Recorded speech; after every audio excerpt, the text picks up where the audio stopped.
ಹಿಂದಿನ ದೊಡ್ಡ ಸಮಸ್ಯೆ ಸಮಯದ ಕೊರತೆಯಲ್ಲ, ಗಮನದ ಕೊರತೆ. ನಮ್ಮ ಗಮನ ಎಲ್ಲೆಲ್ಲಿಗೂ ಹೋದಾಗ ಯಾವುದಕ್ಕೂ ಸಂಪೂರ್ಣ ಫಲ ಸಿಗುವುದಿಲ್ಲ. ಒಂದೇ ಸಮಯದಲ್ಲಿ ಒಂದು ಕೆಲಸ, ಬಹುಕಾಲಿನ ಕೆಲಸ ಬಹು ತಪ್ಪುಗಳಿಗೆ ಕಾರಣ. ಒಂದು ಕೆಲಸ ಮುಗಿಸಿ ಮುಂದಿನದು ಆರಂಭಿಸಿ. ಫೋನ್ ಗಮನದ ದೊಡ್ಡ ಶತ್ರು. ಪ್ರತಿ ನೋಟಿಫಿಕೇಶನ್ ಗಮನ ಮುರಿಯುತ್ತದೆ. ಕೆಲಸ ಸಮಯದಲ್ಲಿ ಫೋನ್ ದೂರವಿರಲಿ. ದಿನವನ್ನು 3 ಮುಖ್ಯ ಕೆಲಸಗಳಿಗೆ ಮಿತಿ ಮಾಡಿ.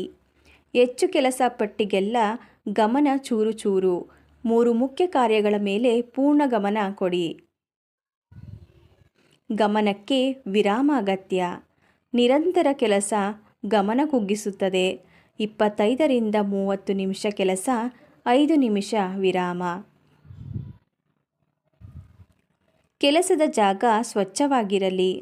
ಅಸ್ತವ್ಯಸ್ತ ಟೇಬಲ್, ಅಸ್ತವ್ಯಸ್ತ ಮನಸ್ಸು. ಸರಳತೆ ಗಮನ ಹೆಚ್ಚಿಸುತ್ತದೆ.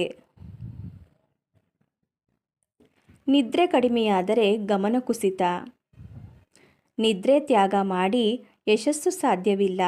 ಸಾಕಷ್ಟು ನಿದ್ರೆ ಗಮನ ಶಕ್ತಿಯ ಮೂಲ. ಉಸಿರಾಟ ಅಭ್ಯಾಸ ಗಮನ ಹೆಚ್ಚಿಸುತ್ತದೆ. 2 ನಿಮಿಷ ಆಳ ಉಸಿರಾಟ ಮನಸ್ಸು ಶಾಂತಗೊಳಿಸುತ್ತದೆ. ಶಾಂತ ಮನಸ್ಸಿಗೆ ಗಮನ ಸುಲಭ.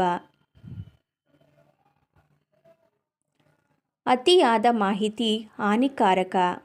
ಎಲ್ಲವನ್ನೂ ತಿಳಿಯಬೇಕೆಂಬ ಅವಶ್ಯಕತೆ ಇಲ್ಲ. ಕಡಿಮೆ ಮಾಹಿತಿ, ಹೆಚ್ಚು ಸ್ಪಷ್ಟತೆ. ದೇಹ ಚಲನೆ ಗಮನ ಉಳಿಸುತ್ತದೆ. ಸ್ವಲ್ಪ ನಡಿಗೆ, ಸ್ವಲ್ಪ ಸ್ಟ್ರೆಚಿಂಗ್, ಗಮನ ಪುನಶ್ಚೇತನ. ಗಮನ ಅಭ್ಯಾಸದಿಂದ ಬರುತ್ತದೆ, ಒಂದು ದಿನದಲ್ಲಿ ಆಗುವುದಿಲ್ಲ. ಪ್ರತಿದಿನದ ಸಣ್ಣ ಅಭ್ಯಾಸಗಳು ಗಮನ ಶಕ್ತಿಯನ್ನು ಕಟ್ಟುತ್ತವೆ.